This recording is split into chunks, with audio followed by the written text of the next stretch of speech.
యేసు క్రీస్తు రక్తములో కడగబడిన నా ప్రియ సహోదరి సహోదరులందరికీ ప్రభువు నామమున వందనాలు తెలియజేస్తున్నాం. మరి మా సహోదరులు బీహార్ వెళ్ళినప్పుడు ఈ నెలలో మేము అన్నమయ్య జిల్లా పెద్దమాన్యం అనేటువంటి మండలంలో చుట్టుపక్కల గ్రామాల్లో స్వార్థ చేయడానికి వెళ్ళాము. మరి ఎండ తీవ్రత ఎక్కువగా ఉన్నప్పటికీ బీహార్లోనే ప్రపంచంలోనే అతి ఎక్కువ టెంపరేచర్గా నమోదైంది, 48 డిగ్రీలు. అయినా మా సహోదరులు ఆ ఎండలో కూడా సువార్త ప్రకటించారు. వారికి నా హృదయపూర్వక వందనాలు.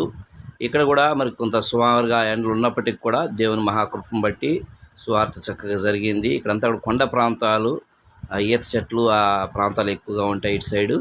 అయితే దేవుని మహాకృపను బట్టి అనేక ప్రాంతాల్లో సువార్త ప్రకటించడానికి దేవుడు సహాయం చేశాడు. ఇక్కడ మాకు మరి పీలేరు దగ్గర ఒక సహోదరుడు మమ్మల్ని చేర్చుకొని ఆతిథ్యం ఇచ్చాడు. అలాగే అక్కడి నుంచి మరి షామ్యూల్ అనేటువంటి పాస్టర్ గారు ఆ యొక్క ప్రాంతంలో, అంటే పెదమాన్యం ప్రాంతంలో పాస్టర్ గారు మాకు సహాయం చేశారు. అక్కడే మరి రాయచోటి నుంచి వచ్చిన పౌల్ గారి ద్వారా ఒక చక్కని మీటింగ్ కూడా అరేంజ్ చేయబడింది. ఆ మీటింగ్స్లో కూడా దేవుడు ఘనంగా బలంగా వాడుకున్నందుకై దేవునికి స్తుతి, ఘనత, మహిమ, ప్రభావాలు చెల్లిస్తున్నాను. ఈ యొక్క స్వార్థ సేవకు ఎంతగా సహకరిస్తున్న మీ అందరికి కూడా నా హృదయపూర్వకమైన వందనాలు తెలియజేస్తున్నాను. మరి తెలియని వారికి కూడా ఈ యొక్క పరిచర్యను తెలియచేయండి. మనందరం కలిసి దేవుని సువార్తను మరి ప్రకటించి దేవుని నామమును మహిమపరుద్దాం. అట్టి కృప దేవుడు మనందరికి దయచేయను గాక. ఆమేన్. కడవరి దినములలో కావాలి ఉజ్జీవం, యేసుని అడుగులలో నడవాలి యువతరము. కడవరి దినములలో కావాలి ఉజ్జీవం, యేసుని అడుగులలో నడవాలి యువతరము. పాపి భారత పౌరులారా కదలి రండి ఉత్తేజంతో, క్రీస్తు రాజ్య వారసులారా కదలి రండి ఉద్వేగంతో. కడవరి దినములలో కావాలి ఉజ్జీవం, యేసుని అడుగులలో నడవాలి యువతరము. కులము మతము మనిషికి రక్షణ ఇవ్వవని నినదించండి. యేసుక్రీస్తు ప్రభువే ఇలలో లోక రక్షకుడనుచు. మూఢనమ్మకాలు భూమిపై సమసిపోయే వరకు, అనాగరికులు మతోన్మాదులు మార్పు చెందే వరకు కదలి రావాలి యువజనము, కలిసి తేవాలి చైతన్యం. కదలి రావాలి యువజనము, కలిసి తేవాలి చైతన్యం. పాపి భారత పౌరులారా కదలి రండి ఉత్తేజంతో, క్రీస్తు రాజ్య వారసులారా కదలి రండి ఉద్వేగంతో.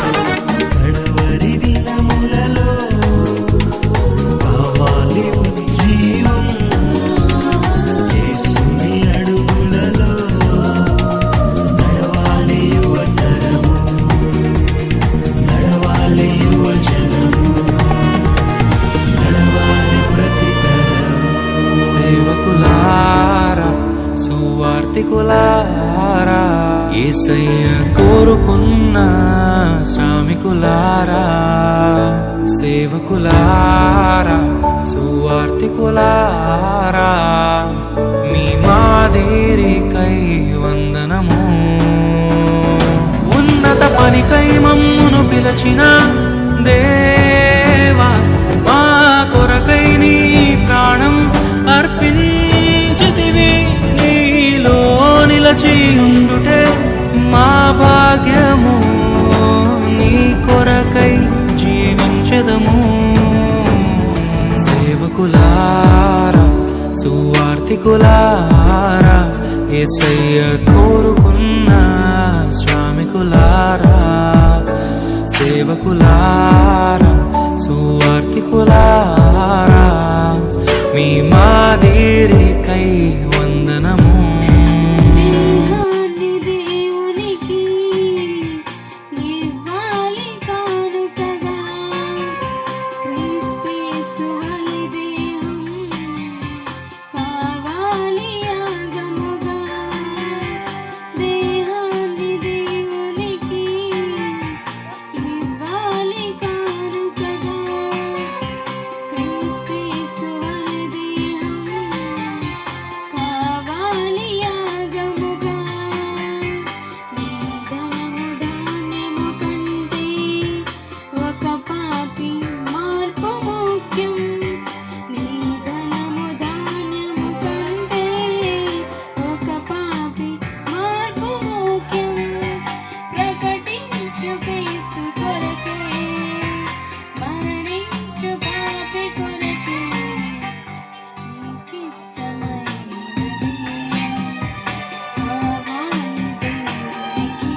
ఏమయ్యాడు?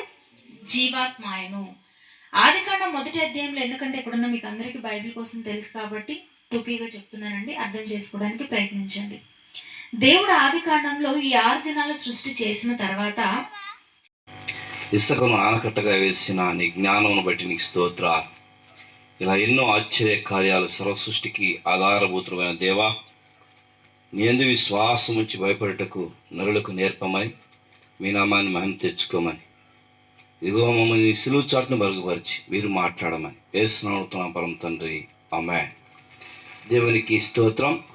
ఈ సమయం ఇచ్చినటువంటి దేవాది దేవునికి స్తుతి, ఘనత, మహిమా ప్రభావములు చెల్లిస్తూ ఉన్నాను. అలాగే ఈ సమయం ఇచ్చినటువంటి పెద్దలు, దైవ సేవకులు పౌలు గారికి, శామ్యూల్ గారికి, ఇక్కడున్న మీ అందరికీ కూడా నా హృదయపూర్వక వందనాలు తెలియజేస్తున్నాను. పరిశుద్ధమైన బైబిల్ గ్రంథంలో మనం ఇప్పుడు చదువుకున్న మాటలు మనం జ్ఞాపకం చేసుకున్నట్లయితే, దేవునికి భయపడరా అనేటువంటి మాట మనం జ్ఞాపకం చేసుకుంటున్నాం. ఈరోజు ప్రజలకు దేవుని భయం లేదండి. ఎక్కడికి పోయినా కూడా దేవుని భయం లేకుండా మనుషులు జీవిస్తున్నారు. పరిశుద్ధమైన బైబిల్ గ్రంథంలో మనం చూసినట్లయితే దేవుని భయం లేక మనుషులు జీవిస్తూ ఉన్నారని స్పష్టంగా మనం తెలుసుకోగలుగుతాం. అయితే ఎందుకు మానవుడు దేవుని భయాన్ని పోగొట్టుకున్నాడా అంటే, మానవుడు పరిపూర్ణముగా తన స్వాధీనములో లేడండి. చాలామంది ఎవరికైనా దెయ్యం బట్టి ఉంటే వాడికి దెయ్యం పట్టిందనేసి అందరూ వింతగా చూస్తారు. కానీ విచిత్రం ఏంటంటే, ప్రపంచానికి ఒక దెయ్యం పట్టింది, అది మనుషులకు తెలియదు. ఎందుకంటే ఒకరికుంటే విచిత్రంగా చూస్తాం, అందరికి అదే బట్టి ఉంటే దెయ్యం పట్టినోడికి దెయ్యం పట్టిందని తెలుసుద్దా?